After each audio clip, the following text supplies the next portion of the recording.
নাবালক পুত্র সন্তানের প্রাণ বাঁচাতে মুখ্যমন্ত্রীর কাছে সাহায্যের আর্জি জানালেন অসহায় মা বাবা। জানা গেছে মেলাঘর আরডি ব্লকের অন্তর্গত তেলকাজলা গ্রাম পঞ্চায়েতের ৫ নং ওয়ার্ডের আশিস কুমার ভৌমিকের ১৪ বছরের একমাত্র পুত্র সন্তান কিষাণ ভৌমিকের গত ৫ থেকে ৬ মাস আগে চোখের সমস্যা দেখা দেয়।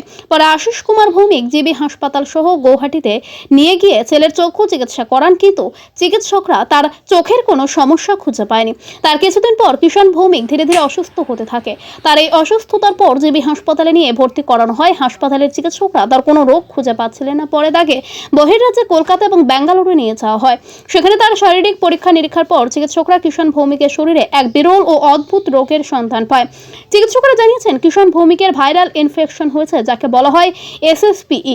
চিকিৎসকরা আশিস কুমার ভৌমিককে স্পষ্টভাবে জানিয়ে দেন, এটা এমনই একটি অদ্ভুত রোগ যার কোনো ঔষধ ভারতবর্ষে এখনও আবিষ্কৃত হয়নি। তবে তাকে সুস্থ থাকতে হলে প্রতিদিন ঔষধ ব্যবহার করতে হবে। সেখান থেকে আশিস কুমার ভৌমিক ওনার ছেলেকে বাড়িতে নিয়ে আসেন। বাড়িতে নিয়ে আসার পর গত কিছুদিন ধরে তার কথা বলা বন্ধ হয়ে যায় এবং ঘরের মধ্যে লাফালাফি করছে। এই অবস্থায় কিষাণের বাবা আশিস কুমার সাহা ছেলের এই অবস্থা দেখে দিশাহারা হয়ে পড়েন। অবশেষে নিরুপায় হয়ে আশিস কুমার ভৌমিক মঙ্গলবার সংবাদ মাধ্যমে দ্বারস্থ হয়ে জানিয়েছেন, ছেলেকে সুস্থ করে তুলতে ওনার যা কিছু অর্থ সম্বল ছিল সবকিছুই শেষ করে দিয়েছেন, কিন্তু ছেলেকে সুস্থ করে তুলতে পারেননি। গত কিছুদিন আগে আগরতলার এক চিকিৎসক কিষাণ ভৌমিককে বেঙ্গালুরুর একটি হাসপাতালে রেফার করে দেন, কিন্তু অর্থের অভাবে সেখানে নিয়ে যাওয়া সম্ভব হচ্ছে না তাকে। তিনি আরও জানিয়েছেন, একমাত্র ছেলেকে নিয়ে তাদের অনেক স্বপ্ন ছিল।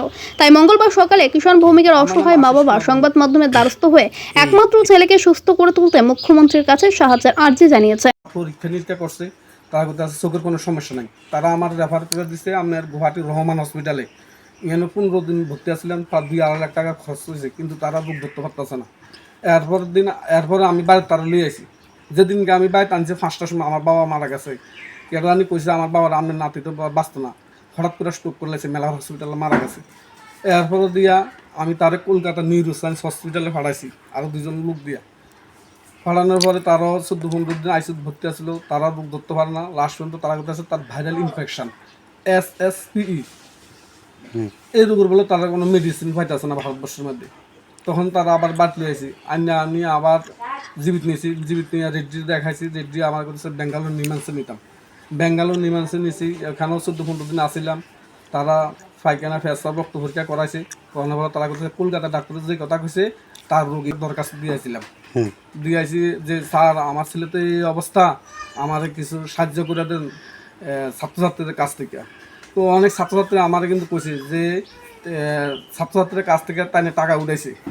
এবং আমি একজন মাস্টার লোকেও কোনো কথা কইছি। মাস্টারে কইছে যে আমরাও তো টাকা দিছি, তো আপনারা কি এখনও টাকা দিছে না? কিন্তু আজ পর্যন্ত স্যারের তো খোঁজখবর লইল না যে আমার ছাত্রটা 5-6 মাস ধরে স্কুল থেকে বাইরে আইছে, আমার ছাত্রটা কই আছে, কি করে, টাকাও দিছে না আমার। এখন আমি আমাদের ত্রিপুরা রাজ্যের মুখ্যমন্ত্রী মানিক সাহার কাছে করজোড়ে অনুরোধ, এবং আমাদের কেন্দ্রীয় মন্ত্রী বিপ্লব দেবের কাছে আমার অনুরোধ, আমার ছেলেকে আপনারা বাঁচান। আর আমি প্রচুর টাকা ঋণে পড়ে গেছি, আমার কাছে এখন আর কিচ্ছু নেই, আমি দিশেহারা হয়ে গেছি। আমার কিছু সাহায্য করেন আপনারা। আমার ছেলের চিকিৎসার জন্য প্রত্যেক মাসে 24,000 টাকার ওষুধ লাগে। আমার কাছে এখন তার চিকিৎসার মতো আমার কাছে আর কোনো সামর্থ্য নাই।